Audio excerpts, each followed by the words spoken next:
We're in an apartment building, 100 units, 28 stories high. Got a domestic hot water system here. 2 storage tanks, one here, one over here. These storage tanks, 2 of them only, produce enough water for 100 apartments. They run off these 2 boilers here. One boiler up here, one boiler down here. The 2 boilers are staggered. The venting in the first one goes up behind and up this way. These 2 boilers run off 2 gas valves. They're quite high B2 rating.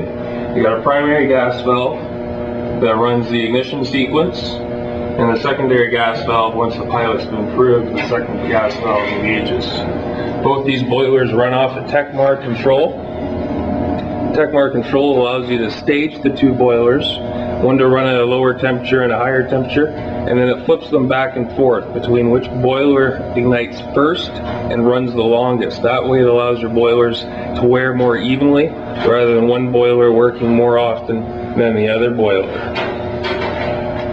You got recirc pumps to take the water from the storage containers to the boilers and circulate it through that way. Here we got 140 feet down, 14 stories of domestic hot water before it reaches the second system.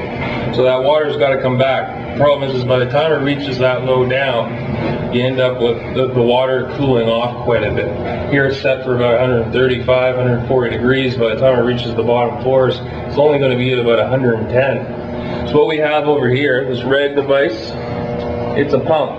It's a recirculation pump. It brings the water back from 14 stories down, brings it back, and if you follow the piping, introduces it back into the hot water system through the cold water supply on the water heaters, allowing it to recirculate constantly. So there's always water moving through the hot water system. It allows the temperature down 14 stories to be the same as the temperature up here on the top floor.